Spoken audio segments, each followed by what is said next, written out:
तपाईले दोस्रो बजारमा शेयर कारोबार कसरी गर्नुहुन्छ? ब्रोकरकोमा गएर गर्नुहुन्छ वा आफै अनलाइन मार्फत?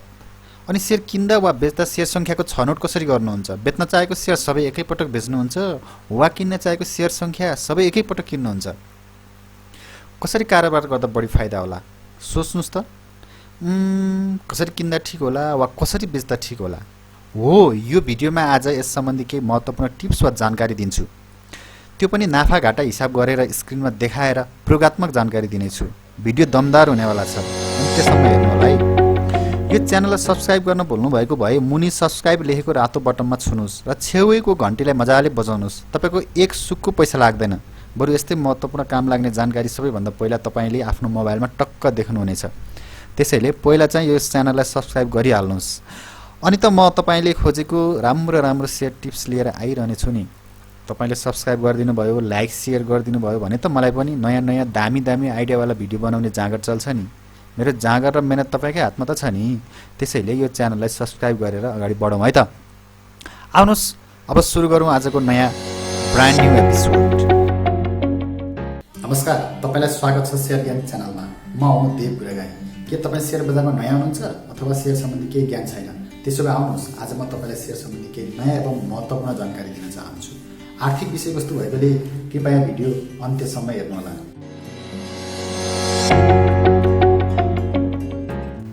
स्क्रिनमा ध्यान दिएर हेर्नुहोला।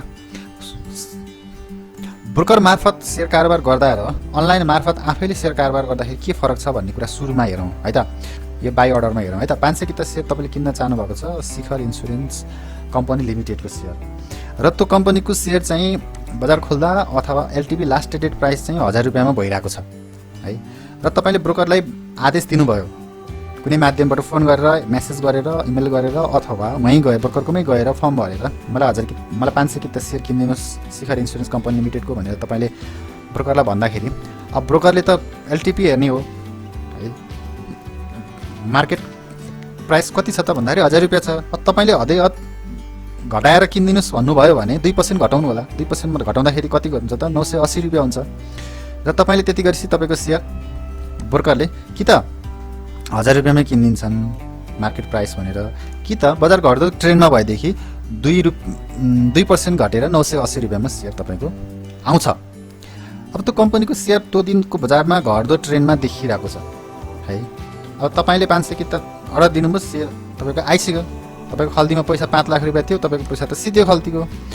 अब यही 500 किता तपाईँले आफै अनलाइन मार्फत कारोबार गर्दाखेरि यसरी गर्नुहोस्। ल हेर्नुहोस् त्यहाँनिर एलटिपी लास्ट डेट प्राइस 1000 रुपियाँ छ राइट। तपाईँले अनलाइनमा किन्नलाई बस्नुहोस्, 500 कितालाई टुक्र्याउनुहोस्, 5 भागमा टुक्र्याउनुहोस्, 100 किता गरेर 5 भागमा टुक्र्याउनुहोस् र पहिलो 100 किता तपाईँले 2% मूल्य घटाएर 980मा किन्न बस्नुहोस्। घट्दो ट्रेन्डमा छ बजार अथवा त्यो कम्पनीको मूल्य घट्दो ट्रेन्डमा छ, तपाईँको शेयर त आउँछ। 5-7 मिनट पछाडि तपाईँको शेयर त आइहाल्छ नि, पक्कै पनि आउँछ है। त्यस्तै गरेर फेरि तपाईँले 100 किता अर्को 980 को 2% घटाएर 960 रुपियाँमा बस्नुहोस्। त केही समय पछाडि त्यो 100 किता पनि तपाईँले पाउनुहुन्छ, किन्नु आउँछ तपाईँकोमा। त्यस्तै गरेर फेरि तपाईँले 980 को 2% घटाएर 941मा अर्को 100 किता बस्नुहोस्। घट्दो ट्रेन्डमा भएकोले गर्दा यो पनि आइहाल्छ। त्यसपछि फेरि 20% घटाउनुहोस्, 922 रुपियाँमा फेरि 100 किता किन्नलाई बस्नुहोस्। एवं रीतिले 2% फेरि घटाउनुहोस् र 904 रुपियाँमा अर्को 100 किता बाँकी रहेको एउटा 100 किता त्यो पनि तपाईँले किन्नुहुन्छ। यसरी किन्दाखेरि तपाईँले आफै अनलाइन मार्फत यसरी शेयर किन्नुभयो भने तपाईँको टोटल लागत कति पर्छ यहाँ हेर्नुहोस् त, 4,70,788 रुपियाँ पर्दो रहेछ।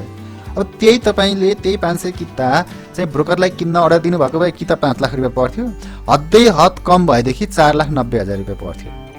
अब डिफ्रेन्ट हेर्नुहोस्, यहाँ ब्रोकरले त्यही शेयर तपाईँ किनिदिँदाखेरि र तपाईँले अनलाइन मार्फत यसरी मैले भने जसरी शेयर किन्नुभयो भने कति फरक पर्छ त भन्दा तपाईँको करिब 19,212 रुपियाँ एउटै स्टकमा 500 किता शेयर कारोबार गर्दा फरक पर्छ है। फरक पर्छ भने अब अर्को तपाईँले शेयर बेच्नु छ एकछिनको लागि र तपाईँले ब्रोकर मार्फत शेयर बेच्न गइरहनु भएको छ। ब्रोकर मार्फत शेयर बेच्न जाँदो हुँदैछ यही कम्पनीको शेयर मानिलिउँ, उदाहरण हो यो। 500 कितै शेयर बेच्दै हुन्छ तपाईँले शिखर इन्सुरेन्स कम्पनी लिमिटेड र ब्रोकरलाई अर्डर दिनुभयो। मार्केट प्राइस 1000 रुपियाँ चलिरहेको छ, एलटिपी ओपन प्राइस त्यति नै छ है। तपाईँलाई बेच्नु नै छ, बेच्न परिहाल्यो। अब ब्रोकरलाई अर्डर दिनुभयो भने शेयर बिक्री हुन्छ कतिमा, कि त 1000 रुपियाँमा सेयर बिक्री हुन्छ कि त 2% बढेर 1020 रुपियाँमा सेयर बिक्री हुन्छ। 500 किता त बेचिन्छ ब्रोकरले। अब त्यही सेयर तपाईँ बेच्नलाई बस्नुहोस्, अनलाइन ट्रेडिङ मार्फत तपाईँ बेच्नलाई बस्नुहोस्। कसरी भन्दा 5 वटा टुक्रा गर्नुहोस् त्यही सेयरलाई। जसरी अहिले किन्दाखेरि 5 वटा टुक्रा गर्थ्यो त्यस्तै 5 वटा टुक्रा गर्नुहोस्, 2% मूल्य बढाउँदै बस्नुहोस्। किनभने त बढ्दो ट्रेन्डमा छ नि त।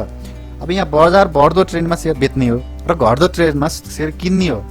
एक्चुअल रियल फर्मुला चाहिँ यो है।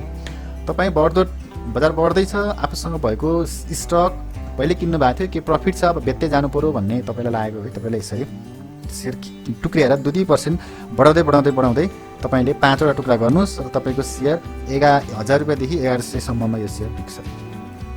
यसरी बेच्दाखेरि तपाईँको टोटल कति आउँछ त भन्दाखेरि 5,30,404 रुपियाँ तपाईँलाई प्राप्त हुन्छ। र त्यही स्टक तपाईँले ब्रोकर मार्फत बेच्नु भएको थियो भने चाहिँ तपाईँलाई कि 5 लाख रुपियाँ हुन्थ्यो कि धेरै भए 5,10,000 रुपियाँ प्राप्त हुन्थ्यो है। अब डिफ्रेन्ट हेर्नुहोस् त यहाँनिर 20,000 रुपियाँ त फरक पऱ्यो नि त। एउटै कम्पनीको जाओ 500 किता सेयर कारोबार गर्दा 20,000 रुपियाँ फरक पर्छ ब्रोकरबाट र आफै गर्दा भने। अब सम्झिनुहोस् न, तपाईँ धेरै कारोबार गर्दै हुन्छ, धेरैवटा कम्पनीको गर्दै हुन्छ भने कति फरक पर्छ त। यसबाटै प्रष्ट हुन्छ अनलाइन कारोबार आफैले गर्दा र ब्रोकर मार्फत तपाईँले सेयर कारोबार गर्दा कति फरक पर्छ भनेर, होइन त। र अर्को कुरा अघि मैले भनेको थिएँ, तपाईँले सेयर किन्ने आदत कस्तो छ त। तपाईँ सेयर बल्कमा एकैपल्ट 1000 किता 500 किता किन्नुहुन्छ वा टुक्रिएर सानसानो किता गरेर किन्नुहुन्छ, त्यसमा पनि फरक छ। यही इक्जाम्पल हेर्न सकिन्छ। यही 500 किता सेयर तपाईँले एकैपल्ट किन्नु हुँदाखेरि